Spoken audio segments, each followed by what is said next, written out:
এই মুহূর্তে যেই খবরের দিকে নজর রাখতে হচ্ছে, বীরভূমের বিজেপি প্রার্থী দেবাশিস ধরের প্রার্থী পদ বাতিল। বুধবার থেকেই তার প্রার্থী পদ বাতিল হওয়া নিয়ে জল্পনা শুরু হয়েছিল এবং অবশেষে সেই জল্পনাতেই শিলমোহর পড়ল। শুক্রবার সেই জল্পনাতেই শিলমোহর পড়ল এবং বিজেপির দেবতনু ভট্টাচার্য মনোনয়ন জমা করেন। গতকাল বিজেপির দেবতনু ভট্টাচার্য মনোনয়ন জমা করেন। বীরভূমের প্রার্থী হিসেবে মনোনয়নপত্র জমা দিয়েছেন তিনি। বীরভূমের বিজেপি প্রার্থীর প্রার্থী পদ বাতিল। নো ডিউ সার্টিফিকেট জমা করতে বলা হয়েছিল। আমাদের সঙ্গে রয়েছেন আমাদের প্রতিনিধি ভোলানাথ।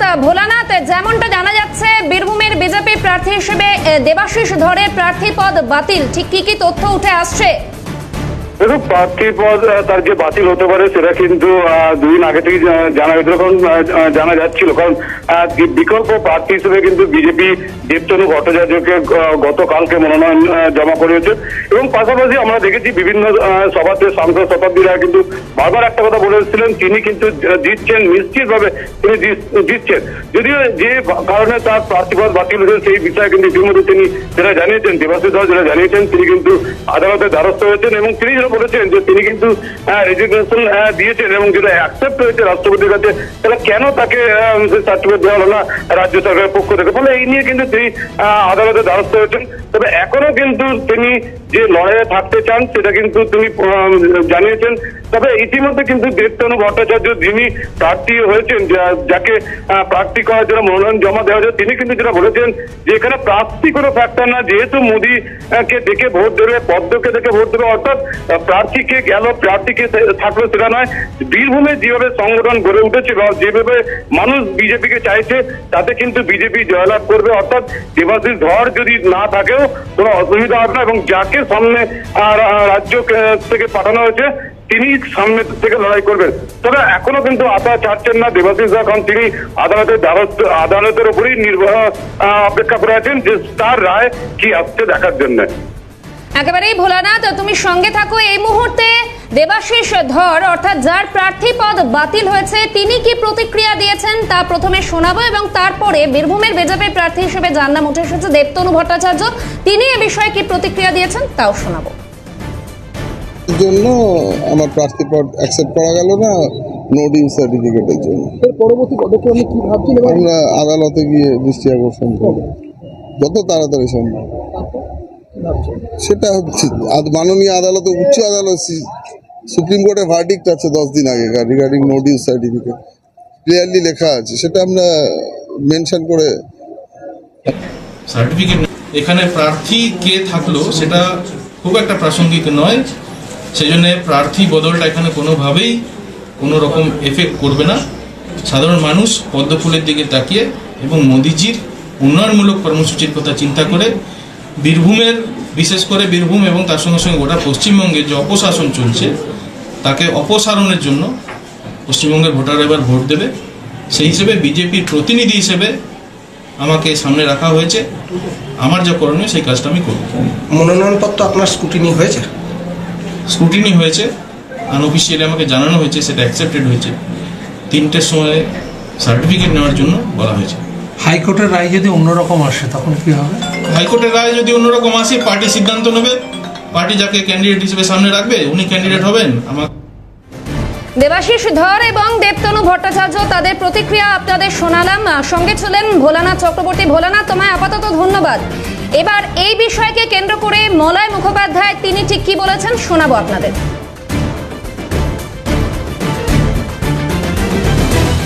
দেখুন, এটা আমরা অনেক আগে থেকেই বলে আসছিলাম যে যার হাতে শীতলকুচি রক্ত লেগে আছে, যার এগেনস্টে দুটি ডিপার্টমেন্টাল প্রসিডিংস চলছে, যিনি এখনও ভিজিলেন্স থেকে বা স্টেট গভর্নমেন্ট থেকে তিনি এখনও ছাড়পত্র পাননি, তিনি আইনকে বিধ্বস্ত দেখিয়ে তিনি নির্বাচন কমিশনের কোনো আইনকে তোয়াক্কা না করে তিনি নমিনেশন পেপার ফাইল করেছিলেন এবং সেদিন থেকে আমরা জানতাম যে সেটা আইনগতভাবে গ্রাহ্য না হওয়ার সম্ভাবনায় বেশি।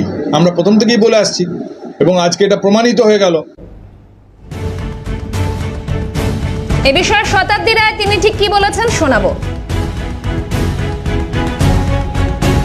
সাথে এবং তিনি বলছেন যে আচ্ছা, আমার খারাপ লাগছে উনি লড়তে পারছেন না বলে। তবে এটা একটা কথা যে উনি লড়লেও আমি জিততাম, উনি যদি নাও লড়েন তাহলেও আমি জিতবো। কারণ ওনার উপস্থিতি অনুপস্থিতি কোনোটাই আমার জেতার সঙ্গে ম্যাটার করবে না।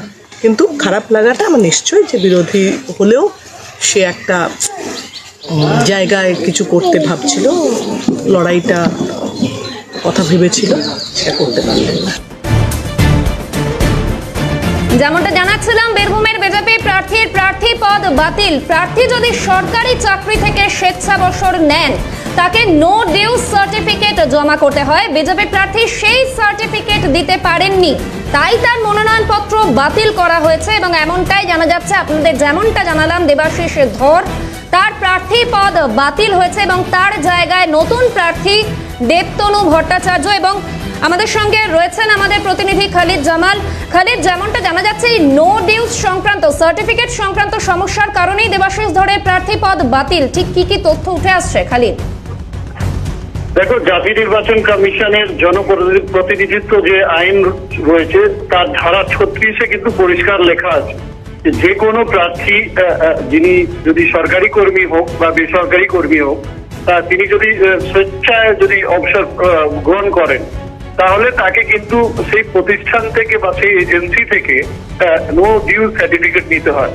অর্থাৎ এই নো ডিউজ সার্টিফিকেট দেওয়ার পরে কিন্তু তার বরায়নপত্রের সঙ্গে যে অ্যাফিডেভিট হয় তার সঙ্গে জমা দিতে হয়। সেটা কিন্তু দেবাশিস ধরের ক্ষেত্রে তিনি দিতে ব্যর্থ হয়েছেন। সেই কারণে কিন্তু বাতিল যোগ্য মনে করছে জাতীয় নির্বাচন কমিশন তার বরায়নপত্র। তার কারণ হচ্ছে যে দিল্লি হাইকোর্টের 2016-র একটা রায় ছিল, সেখানে পরিষ্কার উল্লেখ করা হয়েছিল সেই রায়ে যে কোনো ব্যক্তি যে নির্বাচন লড়বেন, তিনি যদি কোনো সংস্থান বা প্রতিষ্ঠানের সঙ্গে যুক্ত থাকেন, তাহলে সেই সংস্থান বা প্রতিষ্ঠান বা সরকারি সংস্থা থেকে তাকে নো ডিউজ সার্টিফিকেট নিতে হবে। এই নো ডিউজ সার্টিফিকেট কি হলো? এই নো ডিউজ সার্টিফিকেট হয়েছে যে তিনি যে বাড়িতে ছিলেন, সেই বাড়ির ভাড়া, তিনি যে বিদ্যুৎ ব্যবহার করেছিলেন তার বিল, এছাড়াও বিভিন্ন যে সরকারি পরিষেবা তিনি গ্রহণ করেন, সেই পরিষেবার যে বকেয়া তিনি মিটিয়েছেন কি মেটাননি, তার একটা সার্টিফিকেট প্রতিষ্ঠানের পক্ষ থেকে বা সরকারের পক্ষ থেকে দেওয়া হয়। তারই যদি তোমাকে মনে করে দিই যে মুখ্যমন্ত্রী মমতা বন্দ্যোপাধ্যায় কিন্তু বীরভূমে নির্বাচনী সভা থেকে সেই কথাটা উল্লেখ করেছিলেন এবং তিনি পরিষ্কার বলেছিলেন যে আমরা তাকে কিন্তু নো অবজেকশন দিইনি। অর্থাৎ মুখ্যমন্ত্রীর যে অভিযোগটা ছিল, অর্থাৎ রাজ্য সরকারের পক্ষ থেকে যে নো ডিউজ সার্টিফিকেট দেওয়া হয়নি, সেই কারণেই কিন্তু বাতিল হয়েছে দেবাশিস ধরের এই মনোনয়ন বাতিল। এবং সেই কারণে তিনি দাবি করছেন যে তিনি হাইকোর্টে গিয়ে এই বিষয়ে তিনি মামলা করবেন এবং সোমবারে হয়তো তিনি হাইকোর্টে যেতে পারেন। সেই কারণে কিন্তু বাতিল হয়েছে দেবাশিস ধরের এই মনোনয়নপত্র। বেশ, ধন্যবাদ খালিদ। আমরা কথা বলছিলাম আমাদের প্রতিনিধি খালিদ জামালের সঙ্গে।